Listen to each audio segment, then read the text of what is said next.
निदा फाजली जी का एक बहुत ही खूबसूरत शेर है। दुश्मनी लाख सही ख़त्म न कीजिए रिश्ता, दिल मिलें न मिलें हाथ मिलाते रहिए। नमस्कार दोस्तों, मैं हूं आपका अपना सुनील कुमार गुंद। एक बार फिर हाजिर हूं आपके सामने एक खबर की उधेड़ बुन लेकर। दोस्तों, सबसे बड़े महान देश अमेरिका के राष्ट्रपति जनाब डोनाल्ड ट्रंप जी ने एक बार फिर अपनी पटारी खोली है और एक तोहफा दिया है।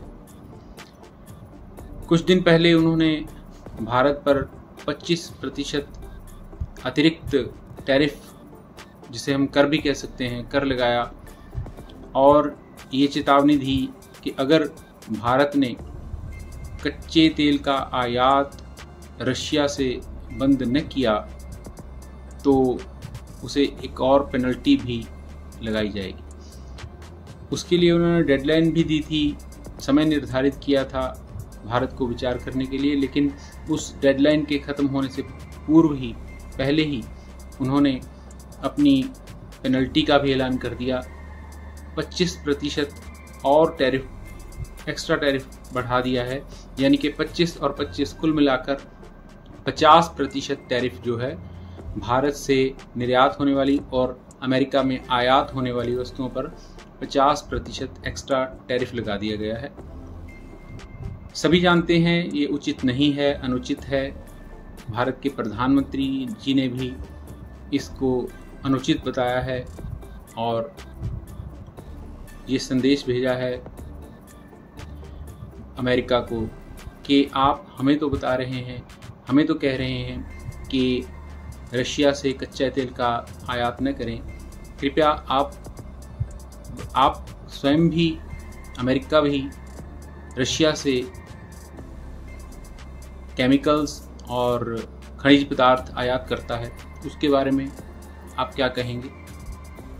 एक प्रेस कॉन्फ्रेंस के दौरान एक पत्रकार ने भी जनाब डोनाल्ड ट्रंप जी से ये प्रश्न किया था कि अमेरिका रशिया से किन किन चीज़ों का आयात करता है। तो डोनाल्ड ट्रंप जी ने एकदम से पल्ला झाड़ते हुए ये जवाब दिया कि मुझे इसके बारे में कुछ नहीं पता है, मैं पता करूँगा फिर इस पर बोलूँगा। ताज्जुब की बात है कि डोनाल्ड ट्रंप जी को ये तो पता है कि भारत रशिया से कच्चे तेल का या किसी और वस्तु का आयात कर रहा है, लेकिन उन्हें अपने देश के बारे में ये नहीं पता कि उनका देश अमेरिका रशिया से किन किन चीज़ों का व्यापार कर रहा है, किन किन चीज़ों का आयात कर रहा है। ये दोगली नीति है। ब्रिक्स ने भी एक योजना बनाई है कि ब्रिक्स के जो सदस्य देश हैं वे भी मिलकर एक संयुक्त रूप से सभी के अधोहस्ताक्षरित किया हुआ एक पत्र तैयार करके अमेरिका को भेजेंगे कि उन्होंने ऐसा क्यों किया है, ये अनुचित है जो भारत पर इतने ज़्यादा टैरिफ लगाए गए हैं।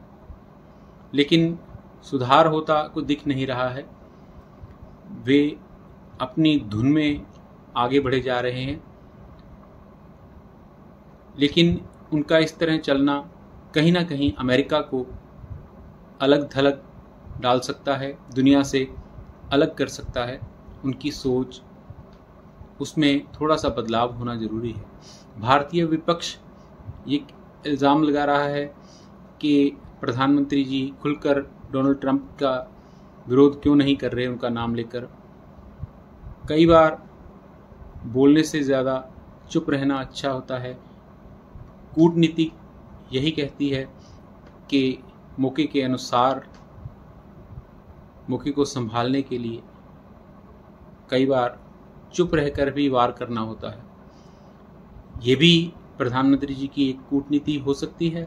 हो सकता है वो अमेरिका को सबक सिखाने के लिए कुछ और तैयारी में लगे हों। जैसे उन्होंने दवाइयों का कोटा जो निर्यात होता था अमेरिका को, उसका भी 50% कोटा कम कर दिया है। फिर भी अमेरिका सुधार पर नहीं आ रहा है। अब हो सकता है कि जब रशिया के राष्ट्रपति भारत आएं तो उससे चिढ़कर भी अमेरिका शायद और भी कोई पेनल्टी या कोई और भी टैरिफ भारत पर लगा दे। तो भारत को इसकी चिंता नहीं है, क्योंकि भारत अब पहले वाला कमज़ोर देश नहीं है, काफ़ी ताकतवर है, मनोबल काफ़ी ऊंचा है। पहले मैं वीडियो पंजाबी भाषा में बनाकर भेजा करता था। कुछ लोग कह रहे हैं कि आपकी भाषा पंजाबी जो है वो पंजाब उत्तर भारत तक ही सीमित रह जाती है, उससे आगे हम नहीं समझ पाते हैं। उनके लिए हिंदी में वीडियो बनाने की उनकी पेशकश आई थी, तो उसी को देखते हुए ये वीडियो हिंदी में बनाई गई है। अच्छी लगे तो लाइक कीजिएगा, कमेंट कीजिएगा, सब्सक्राइब कीजिएगा और शेयर ज़रूर कीजिएगा।